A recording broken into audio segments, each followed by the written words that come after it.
All right, go ahead So, again, please. thank you. So these are the types of buyers and sellers that we're going to run into. Obviously, a first-time home buyer is going to be somebody purchasing for the first time. Now, a move-up seller could be somebody that's selling their house but buying a larger home, so they're upgrading. A move-down seller would be somebody that's either selling their house to rent or they're downsizing their home. An investor could be a buyer or a seller. It could be a first-time buyer buying their first investment property, or it could be a seller selling one of them investment properties in order to take that money and invest it into something else. So knowing who you are and knowing what your goals are, that's going to be the first step in order for us to put together a plan for you. So these are some of the definitions that I just covered. So we'll go through that quickly. Now, whether you're a buyer or a seller, you're going to fall under one of two categories. So the first is a customer. And a customer is someone that a realtor doesn't have anything in writing with. There's no contract. So a customer, we owe information only. But there's three things we have to do in a real estate transaction when we're dealing with a customer. We have to provide them honest information about a house. So we have to disclose everything we know about a house as to, for instance, if the basement leaks, if there's any deficiencies in the property that could affect whether or not that buyer wants to purchase that house. I have to provide every customer with the same quality of information, which means I have to deal with them fairly and ethically. So everybody gets the same quality of information. And lastly, as a realtor, we have to utilize duty of care, which means I don't give that customer advice. I give them the information in the course of action that they decide to take is up to them. So a buyer that's a customer is someone that wouldn't have a contract with my real estate company. A seller that's a customer could be a for sale by owner, somebody that's selling their house on their own without a realtor. Now, a client is someone we'd have a contract with. So if you're a buyer, we'd have a form called a buyer representation agreement signed. If you were a seller, we'd have a listing agreement signed. It's that contract that makes a customer a client. Now, as a client, I can give advice, but on the flip side, a customer, I give information. So that's the biggest difference, is advice versus information. Now, as a client, there's 6 things that I have to do. And this is kind of what our moral compass is, okay? Number 1, full disclosure, which means anything I know, okay, as a realtor that's going to help you as my client, I have to tell you, okay? The second thing is confidentiality, which means what we would talk about is confidential at all times. The only time I'm able to say anything is if you give me permission in writing, okay? Next is obedience, which means I have to do what my client wants me to do as long as it's legal. That's my little disclaimer there, which means I have to do what you want me to do, even if I disagree. As long as it's legal, that's what we're doing, okay? Next is accounting, which means any deposit checks I were to get for a property, any documents that we were to sign, I have to keep that money and those documents safe and get them to where they have to go. Next is competence, which means I have to prove to you that I know what I'm doing and I'm not fresh out of real estate school. And there's a list of questions that I can give you that if you're interviewing a realtor, these are questions that are going to help you delve through whether or not they're the right realtor for you. And lastly, number 6 is loyalty, which means your interests as my client supersede my own at all times. It's what's best for you, not what's best for me. Okay? So duties owed to a customer: honesty, fairness, and duty of care. Okay, pretty straightforward. And as you know, a customer, we just give information only about a property. We don't advise. Duties owed to a client, which means we can give advice and we have a contract in place, is full disclosure, competence, obedience, accounting, confidentiality, and loyalty. Okay, so those are the 2 biggest differences, is whether you're a buyer or a seller, is are you a client or are you a customer? And that's going to dictate the type of information and the type of relationship you'll have with a realtor. So now we're getting into the 3 types of representation. So there's 3, there's buyer representation, seller representation, and multiple representation. And this is when everyone is a client. So there's contracts involved here, okay? So seller representation is when I'd have a listing agreement signed. Okay, in that contract, it's going to state the property that we're selling, the length and duration of that agreement, what type of listing, the price of the property, the commission involved, what we're paying out to any other realtor, and what type of services are involved. Now, there's three types of listings that you're going to see. One is an MLS listing. And an MLS listing is a property that's on our MLS system that anybody can see. So if I'm representing you as your buyer's agent, any property that's on the MLS system, I can show it to you. Okay. And if you decide to buy it, you don't pay me. I get paid out of the proceeds of the sale from that seller. So an MLS listing, you do not pay your realtor. An exclusive listing is a listing that I would have that no one else knows about. So when I list a property, I'll list it exclusively, and it'll take me about a week to get it ready, because we like to do the pre-inspections. We like to do staging, get all of the heating systems serviced. And then once it's ready to go on the MLS, we'll put it on the MLS. But if you're buying an exclusive listing as well, you don't pay your realtor. We get paid as the buyer's agent out of the proceeds of the sale. Now, the third type of listing is an open-ended listing, which is a for sale by owner. So you could have a seller that knows too many realtors, and he or she doesn't want to make anybody upset, right? So typically what they may do is they may sell it on their own, and they may or may not be paying a selling commission. So if you're under contract with your realtor and you're buying something that's a for sale by owner, okay, and there's no commission being paid, then that's the only time you would have to pay your realtor.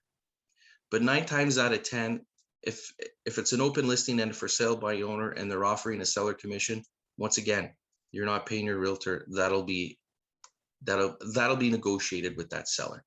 So those are the 3 types of listings that you're going to see. Now, as a buyer, you're going to have a buyer representation agreement signed. Now, in that agreement, you're going to have the length of the agreement. You're going to have the type of property that you're looking for, which could be a single family home, could be a waterfront property, could be a duplex, okay? And it'll have the geographical location on that form. Now, this is what you want to make sure is if it says North Bay trading area and you're locked into that contract, and that contract starts today and it ends the end of August, you're tied into that realtor for the duration of that contract. But if you wanted to just go through that realtor for just that one property, in that geographical location spot, you want to make sure it's the address of the property. So now you're only committed just to that property. I've seen lots of people get had by a realtor with that section. So you want to make sure they're explaining the form.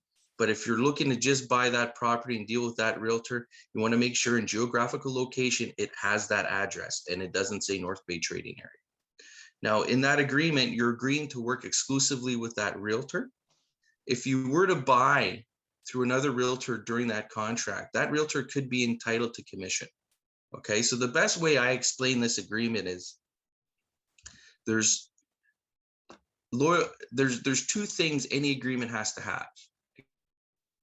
In any relationship that you have in your life, whether it's business or personal, there needs to be 2 elements. The first is loyalty, right? And the second is commitment. So that is a symbol of loyalty and commitment from your realtor to you and from you to that realtor, okay? I always say, if it's a couple that I'm dealing with, I always put the husband on the hot seat, right? Would you be with your wife if she wasn't loyal and committed to you? Well, no, absolutely. I would, right? So those are the 2 elements that you got to look for. So loyalty and commitment. Now, multiple representation is when the same real estate company, because all the contracts are with the real estate company. Multiple representation is when you're represented by the same company. For instance, my real estate company, Realty Executives, if it was a listing from my company and you were a buyer under contract with a realtor in our company, it would be multiple representation.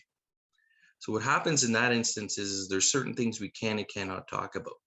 Number 1, I couldn't tell you what the seller was willing to accept if it was less than the listed price. But I couldn't tell that seller what you're willing to pay if it's more than that listed price. I couldn't discuss any personal motivation about either party. In this case, it would be irrelevant because it's whether or not that property is a good property for you. All of the material facts about the house would still have to be legally disclosed. I couldn't tell you what price you should pay and the seller should accept. And I wouldn't disclose any terms of any other offers. So if there was an offer on that property, I could tell you why it didn't go, but I couldn't discuss the terms of that property. But what we can do is I can tell you what that seller paid for that property and when, because that's public information. I can provide you with a renovation timeline of what they've done since they've owned it. I can provide you with comparable properties of the houses in the area. If it's my listing, I'll be able to provide you with the pre-inspection agreement and quotes on any items that may need to get repaired. And I'll also provide you with all of the receipts and invoices that the heating systems are in good working order. So with that information, you're gonna have all the information you need to make a decision. Now, when we do deal with multiple representation, I have a buyer's rep that works for me, Phil Seguin. So typically, if it's my listing, I will deal with the seller and I'll have my buyer's rep deal with that buyer. And it's the fairest way to do it because I'm removing myself from the equation and allowing Phil to advise you throughout that process. The thing that gets the controversy with multiple representation is that some buyers and sellers feel that, you know, that's unfair. That shouldn't be allowed to happen. But if the rules are followed the way they're supposed to, there's no issue. And I'll give you an example real quick. I had 9 offers on one of my listings last night. One of them was from my sales team. So in a multiple offer situation, I have to disclose to every buyer's realtor how many offers there are and if there's any from my sales team or from my office. Well, one of them was from my office and one of them was from my sales team. So we had all of the offers sent to our broker manager, okay, at 5 o'clock. And then that broker manager emailed those offers to myself and that seller at 6 o'clock. So I have no way of knowing what the offers are until I sit down with my seller. And that evens the playing field for everybody. And that is the fairest and ethical way to deal with it. So in this section, we covered the basics of knowing who the players are. We've defined what a buyer, seller, or investor is, and what your potential business relationship is with a realtor. Is there any questions up to this point?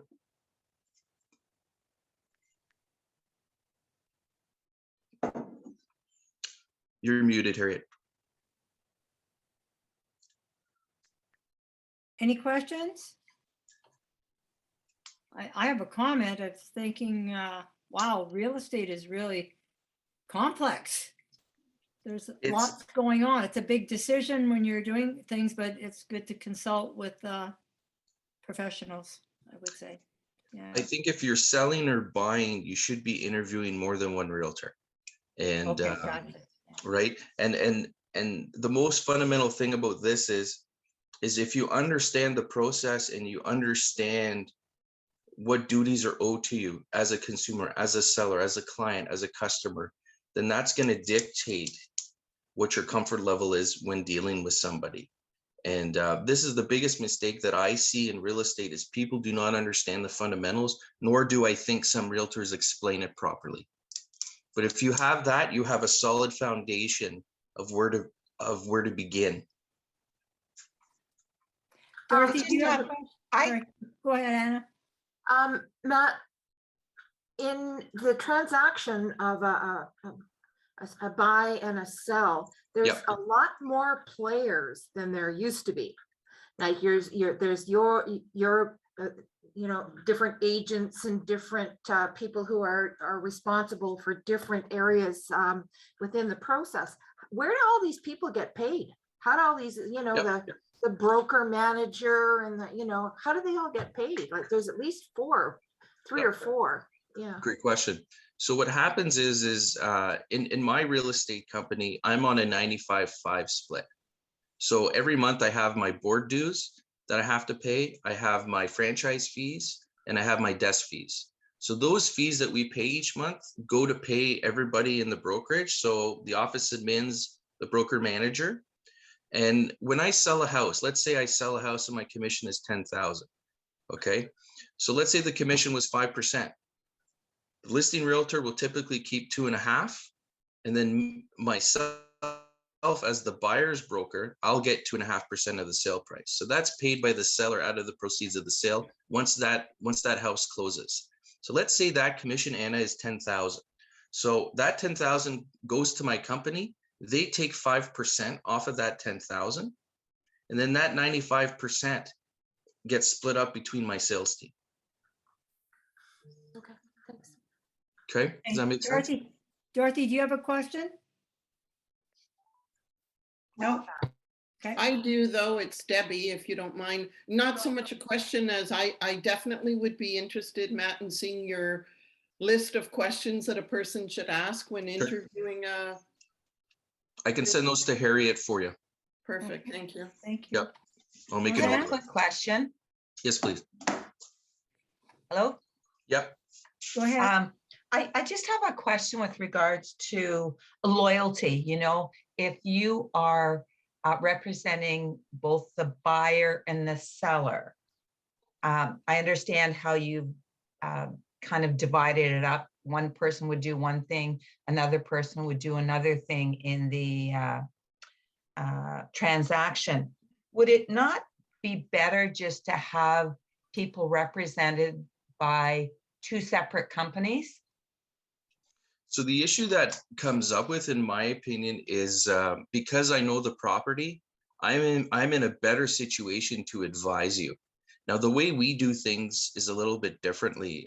The first step that I do is I go and I do the evaluation. And once I have the price, then what I'll do is I'll get a home inspection done before we do anything. And then that's going to give me more insight into what the property is. I want to know what I'm selling. I find most realtors put their heads in the sand, and that's the wrong way to do it. If there's any issues, I want to know ahead of time.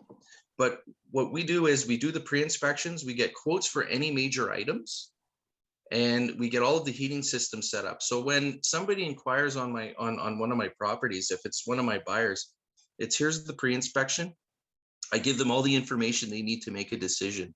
And if you have all of the questions answered, there's really nothing I can tell you. You have all of the comparables that I've used. You know what the average sale price is. You know what the idiosyncrasies are in that inspection, and you know what defects are there, and you know what the costs are. So in a multiple offer situation like our market, right? There's multiple offers on every property. You have greater insight, and you can base your comfort level in an offer based on what you now know about that property. But different realtors have different skills. And it's like the old saying, right? You got two carpenters, right? Why is one better than the other? It's the application of their skills and of the tools available. So with us, people want to deal with our company because we list lots of property and we're ethical and we're very good during a negotiation.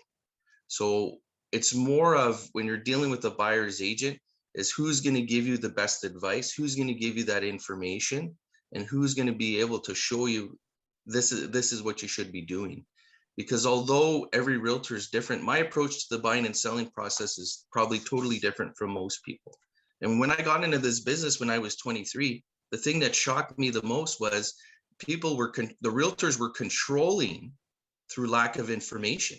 And I didn't like that. And that wasn't fair to the consumer. Does that answer your question?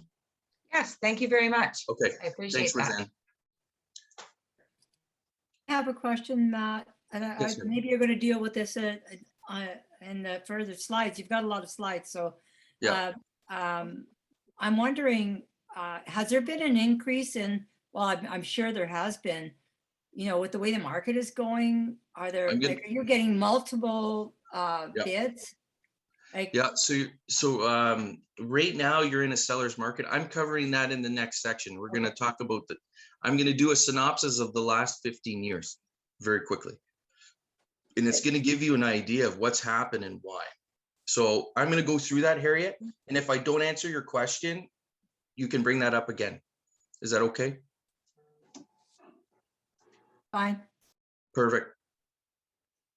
So the next section is not knowing the market you're in and what it means. So knowing what type of market you're in is going to dictate what your approach and strategy is. It's going to help you structure your offer better, but also market timing is something that's very important. Okay. Depending on what type of market you're in is going to dictate as a seller when you should be selling, or it's going to dictate as a buyer when you should be buying.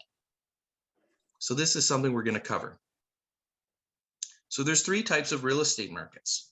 A seller's market, which is the one that we're in, is when there's more demand in the marketplace than there is supply. So there's more buyers than there are homes available. Okay. Buyer's market is the complete opposite. You have an oversupply of houses and not enough buyers in order to meet that supply. So in a seller's market, you got one house, 10 buyers. In a buyer's market, you got 10 houses, one buyer. Now, a balanced market is a transitional market, and you have to look at it as being on a teeter-totter. It's never going to stay balanced for long. It's going to be a transitional market as it transitions to a seller's or back to a buyer's. So these are market indicators in a seller's market and in a buyer's market. So let's start with the seller's market. Homes sell quickly, right? Because there's not a lot of them. There's more competition. There's more sense of urgency. The competition is between buyers.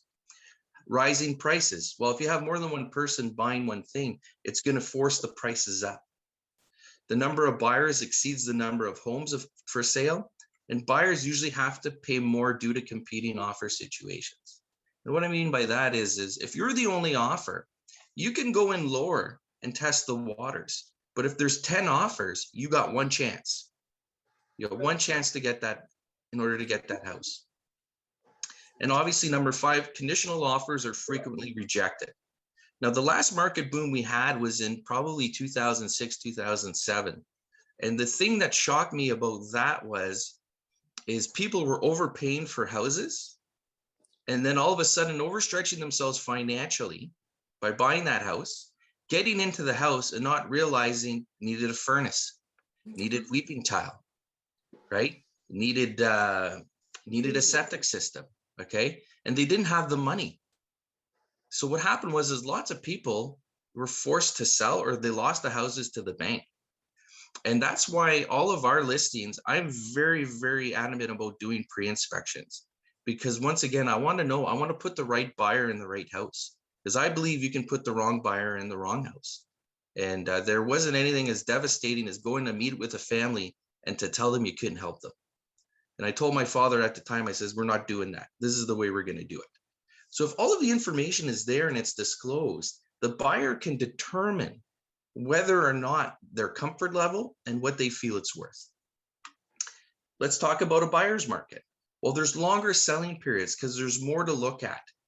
Buyers don't have that sense of urgency to buy right away, right? They can look and kind of take their time because there's lots of houses available. Fewer buyers compared to homes available. Higher inventory of homes. Stabilized or declining prices. Now, in a buyer's market, if a house is priced at, let's say, $300,000, your first 5 weeks on the market is the most important. That's going to dictate whether or not you're priced correctly. After that 5-week period, your activity is going to start dwindling off, okay? And there's 2 things a seller controls in any type of market, where it's a seller's or a buyer's market. The seller controls the price and the seller controls the condition of the property. So if it's not selling, it's either the price is too high to justify the condition, so the price has to come down, or the condition needs to improve to justify the price. So if you're buying in a buyer's market and it's been on for 60 days, that's overpriced. Then you can go in lower and beat them up over the price. But if they've been on the market for a week, you're probably looking to get that anywhere between list price and under 10 grand. So the longer something's on the market, the better negotiating leverage you're going to have. Have to have more time to search for a home, and you can add in those conditions. A typical offer in a buyer's market would be conditional upon financing, insurance, and satisfactory home inspection. So market value versus market price. Now, when we list a house, the price that we list it at is what we believe market value is. And it's the buyer that determines market value. Market value is an estimate of what we believe a buyer will pay for the house on the open market. I always tell a seller, we can list it at 600,000, but if it doesn't sell, what's it worth? Your house is worth what a buyer's prepared to pay for it in the open market. Now, market price is what a buyer has paid. It's historical value. So any property that you're looking on, the realtor can tell you what they paid for that property. That's historical knowledge. They can tell you that. They can also tell you what the average sale price is for a house in that area and provide you with comparables so you can make your decision as to where you feel that price is. But the more houses you see as a buyer, the greater knowledge and market experience you're going to have. And typically a buyer will look at, I'm going to say 15 to 20 properties before they even make that decision to buy in a buyer's market. But in a seller's market, you got to move quickly. So these are all of the residential sales in the Nipissing and Parry Sound District from 2008 to 2021. And we're going to cover this, but I just want to show you, and I'm going to come back to this slide. You can see here in 2008 how things kind of sloped down. We went through a market decrease in 2012 to 2015. From 2016 to 2017, we started going up in price. We went through a little bit of a dip in 2018 to 2019. And then obviously COVID is right here. Okay. So the synopsis of 2006 to 2008. That was the last market boom.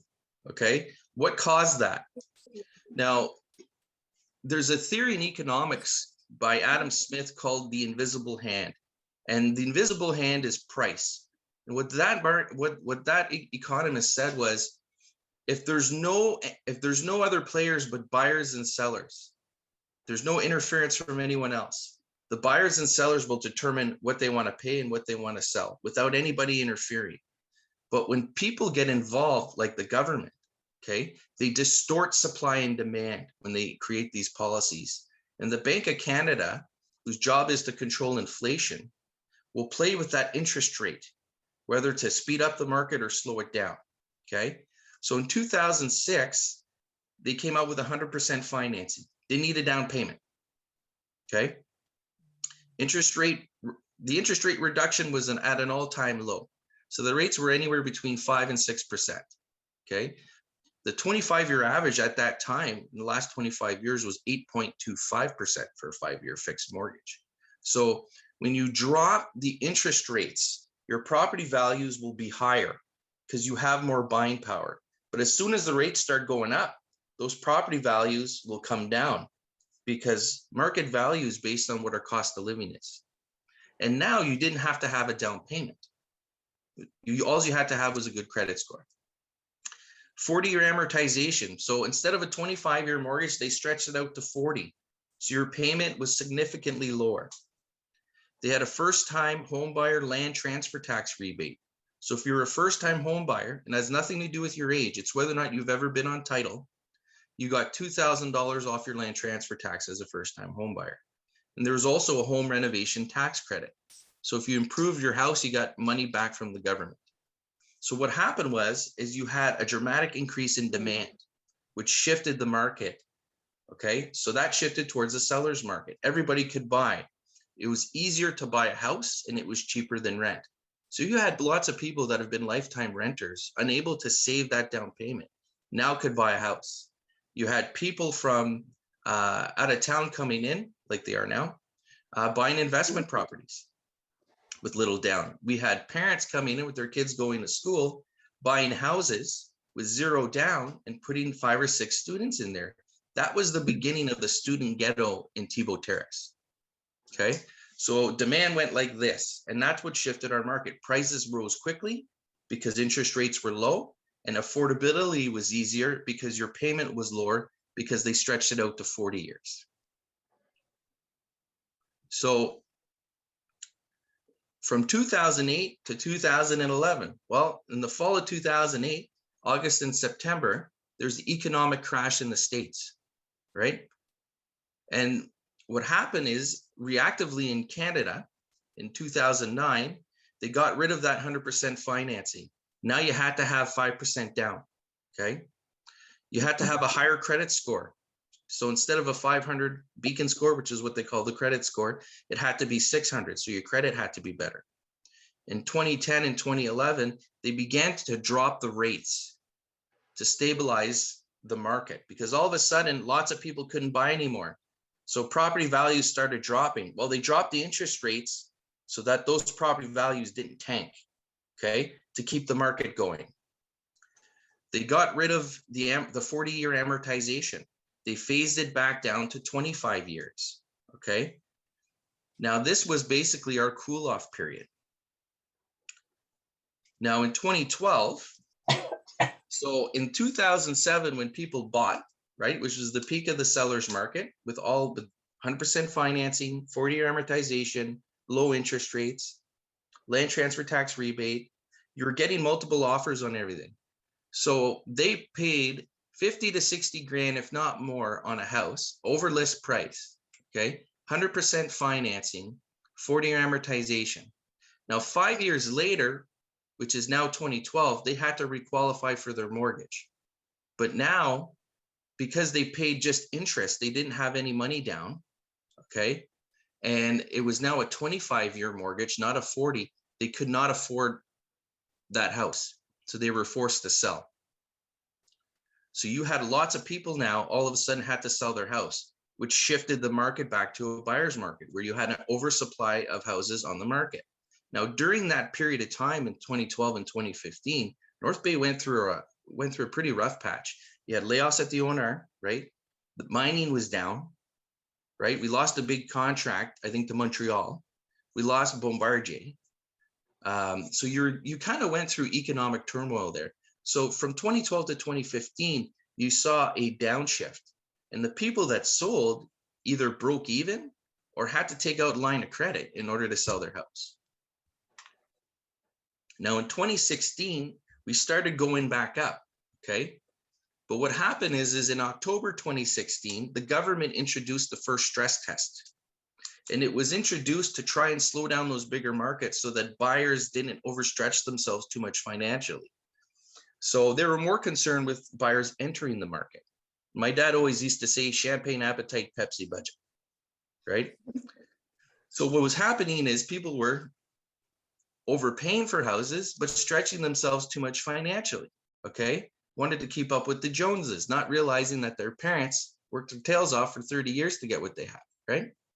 So what happened is if you were putting 20% down on a house, okay, the lowest rate at that time was 2.5%. You qualified at 2.5%. That's what you were paying, and that's what you qualified at. But if you're putting less than 20% down, you had to qualify at what the bank's posted rate was, which was 4.6, which means you couldn't qualify as high for a mortgage. So we had a buyer prior to that coming out in October 2016, she was qualified at 380,000, but she was only putting 5% down. Under that stress test, she was now qualified at 300,000. So $80,000 in that market in 2016 was a game changer. So what happened is lots of people couldn't sell their houses and move up because they couldn't get enough for their property. So the higher range price ranges didn't really get hit because people had lots of equity in their house. They're putting 20% down or more. But if you're putting less than 5%, you're having a big issue selling your house because you couldn't get the money for it. Unfortunately, that didn't slow down the bigger markets because they were dealing with the same market that we are now. They were getting multiple offers and hundreds of thousands of dollars over list price. So these are the light colored column. This is in 2016, shows you how many houses were on the market that month. And the purple column shows you how many houses sold that month. Okay, so you can easily see the market starts to pick up in April and starts to dwindle off in September. Okay, so if this is a buyer's market, you have more supply than you have demand, right? So if I was a seller, right, I would be selling it in the first 3 months or the last 3 months in a buyer's market. And the reason being is there's not as much competition, right? If you're the only show in town or there's not a lot of product, you're going to get more for your house. But if you're listing in competition with these people, there's too many houses for them to look at. You're going to lose money. So your market timing in a buyer's market will be in the first quarter or the last quarter. Okay. Now that stress test came into effect in October. I want you to pay attention to these numbers here, right? So you got 22, 25, 26, 25, 24, 23. This is the effect after that stress test. See the drop in properties on the market? I'll go back again. 2016, look at these numbers. How many houses were on the market? 2017. See the drop? So you have a significant reduction in houses available and you have more demand. So the sales went up. Now, why did those sales go up? It's because there's significantly less houses on the market. Okay, so a lot of people could not buy, so they decided not to list. This is when we started seeing a reduction in supply in our market, was because of that stress test. So 2018 to 2019, banks introduced a second stress test January 1st, 2018. Okay, so what happened is the second stress test is they made two changes. If you're putting 20% down or more on a mortgage and your rate was 2.5%, you now had to qualify 2% over your contract rate. So now you have to qualify at 4.5. So so the house you were qualified for in 2017, you probably couldn't buy. Okay, but if the second change they made is if you're putting less than 20% down, right? Remember you had to qualify at the contract rate. Well, that 4.6 rate went up to 5.24. So my client that was pre-approved at 300,000 in 2016 is now maybe buying at 270. Okay, so that crippled those southern markets. And in 2017, we began getting that overflow like we're seeing now. People were retiring and moving up to North Bay. 2018, that totally removed that from the equation. So you can see here, we didn't see a change in the supply of homes, but we saw a reduction in sales. And that's because the people from Toronto did not come up that year. You saw a big change in the market because they couldn't sell their houses for the prices that they were. And when a market shifts, it takes probably 5 to 9 months for the prices to come down and for the market to readjust. Now, this is in 2019. So the first 5 months of 2019 was a seller's market bubble.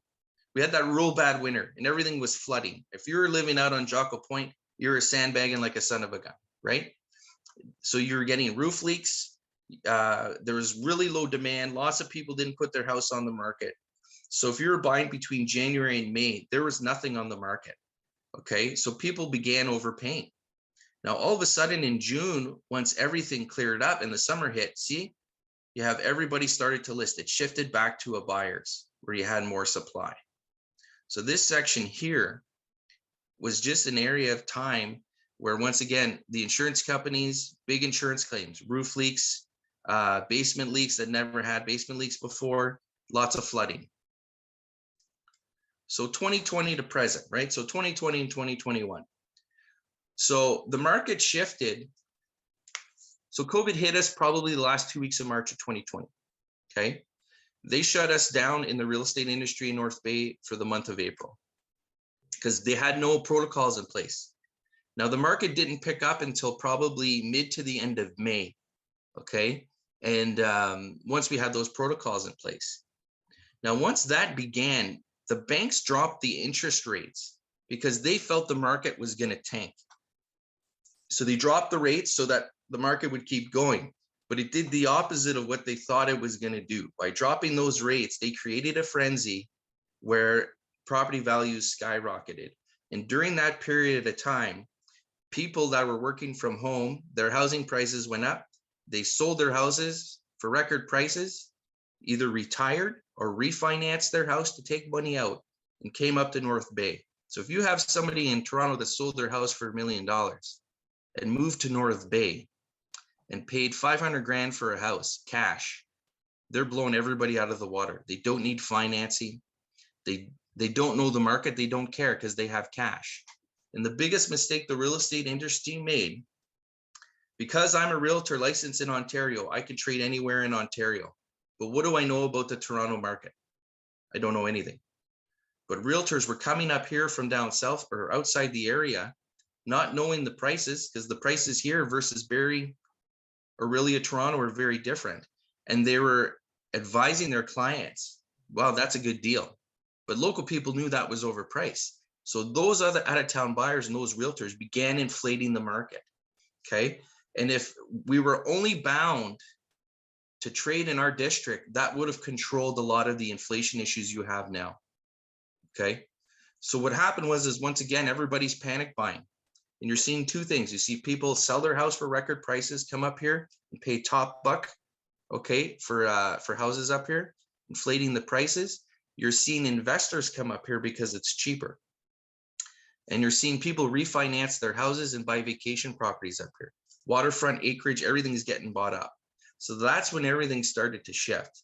So the price increase for a single family home in North Bay from 2019 to 2020 was an increase of 16.6%.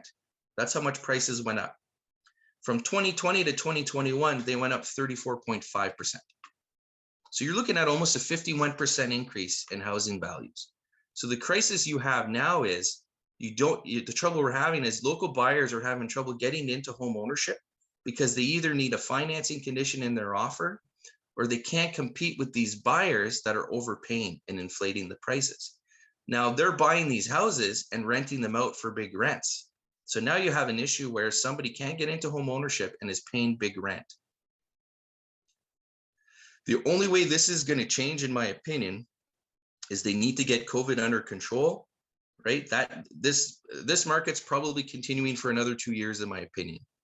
But what they want to do right now is they want to get more homeowners and owner occupied houses. They don't want rentals, okay? And you're making home ownership right now difficult for buyers, especially local. And it's frustrating for the realtor that's working with buyers that wants to get them into the house. It's great for sellers. So if you were a move down seller, this is the time when you want to be selling. But if you have to sell and buy, that's a big, big problem. So you either need to be renting, right? Or you need to have a house already set up. So what a lot of my clients that have done when they were planning their retirement is they bought a rental, rented it out, hired a property manager so they don't have to deal with the tenant. And when they're ready, they already have a place to go. Okay. Matt, we have 10 minutes left. I just want to make sure you know where we're Okay. at here, but this is so interesting. Wow. So I probably won't go through my last section. I'll finish this section and then we'll have a little bit of questions. Okay. So 2020, right? Remember I said the market picked up. We were dead in April, started last 2 weeks of March. The end of May is when things started to increase. So you can see this column here, the purple column, which is how many sold. Those columns are getting closer. And this is 2021. That's crazy. So no houses are expiring. Oh my goodness. Okay. So you're getting stuff like if you look at November of that year or even December, okay, there's more houses being sold that were on the market, but they're buying houses from the previous month. So that's what you're dealing with right now in this market. So during these periods of inflation, right, where supply outweighs demand, the best time to buy was between 06 and 08 because of the zero down mortgages and buyer incentives. 2012 to 2016 was probably the best time, that was the best time to buy and sell. 2012 to 2016 was a good time to buy because you're going through market deflation. And after every market boom, there's a period of 5 to 7 years of readjustment. So after every boom, there's a recession. It's just the way it is. Mm. Okay, 2018, you had the second stress test, which shifted our market. So 2018 was a good time to buy. 2019 was a good time to buy between June and December because the first 5 months out of the year was that seller's market bubble when we had that bad winter. And then 2020, January to April, before the market boom, the second market boom was a good time to buy. Other than that, you're looking at best times to sell was in 07, 08 during the first market boom, in early 2019 during that seller's market bubble, and I'd say June 2020 up until now. So this year will explain, right? 2008 was the peak of the seller's market, the first market boom. This is when they began playing with the rates and getting rid of that 40-year amortization from 2009 to 2011. 2012 to 2015, you see it drops here. you Yeah. know? There's Matt. Matt's Oh, back. Matt, are on. you back? Okay. Great. Oh, that I'll my just- internet went out, so now I'm on my cell. I apologize. Okay, no worries, Matt. I'm thinking you have done it. This has been so well organized and so professional, Matt. Thank I want you to come back because Please, yeah, I would we've love got to. lots of questions here. Okay. So, but keep going if you can. You've only got a 6 minutes. So, Okay, so I'm more than happy to answer any questions that anybody has right now. yeah, we're there. So any questions real quickly, please make it a question, not a comment, if you don't mind. Sue, Preet? Matt, how does this affect the rental market?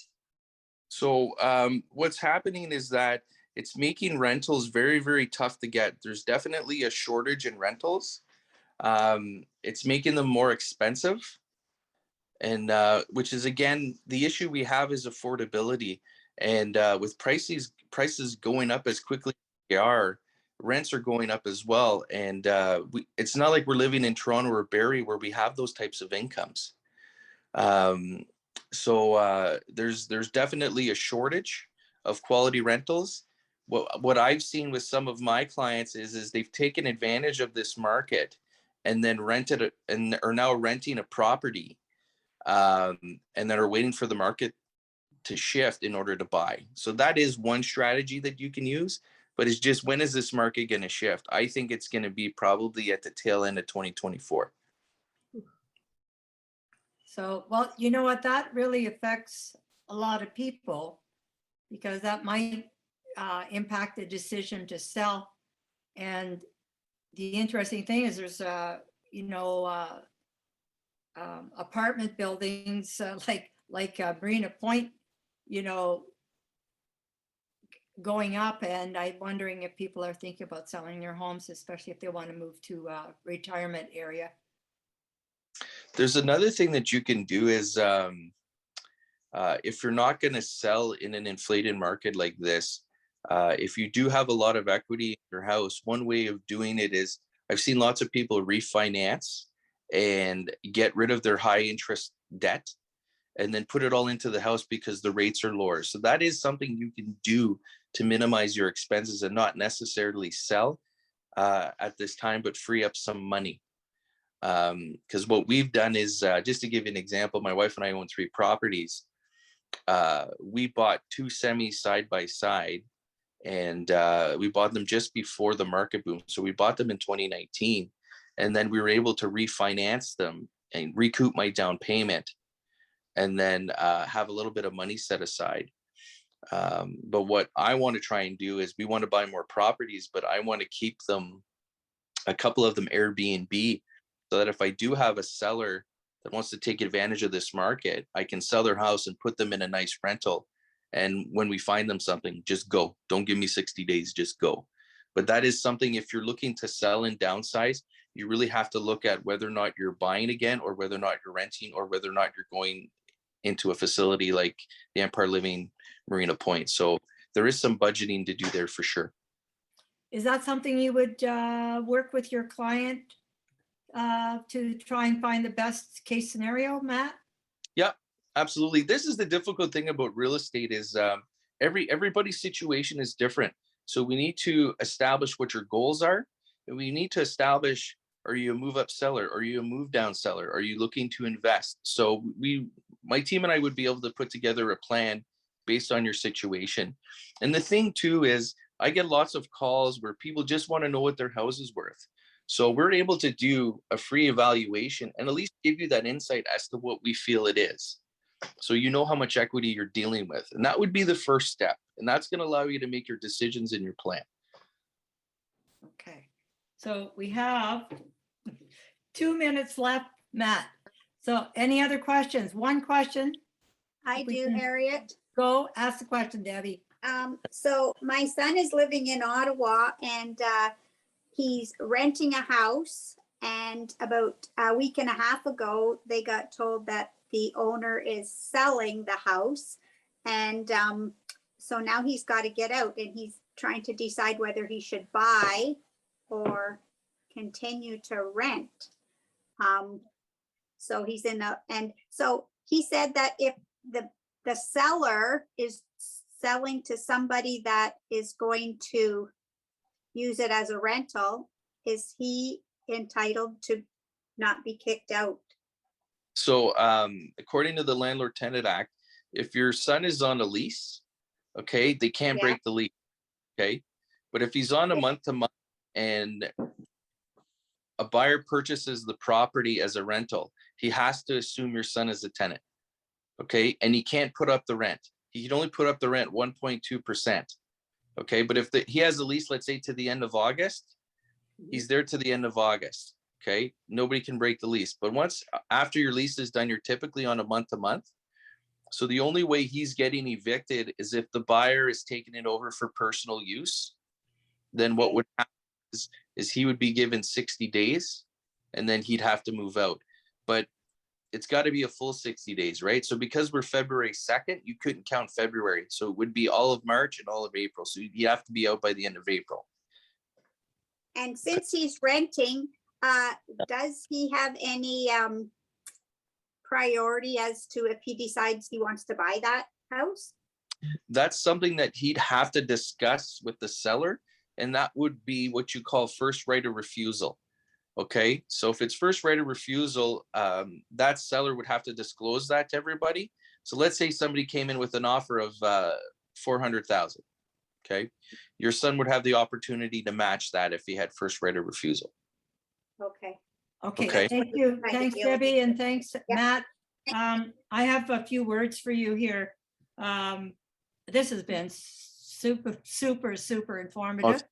And I want to remind everyone that, or tell you that Matt, the Laframboise team is a member of Earth in a Nest and committed to eco-age friendly practices.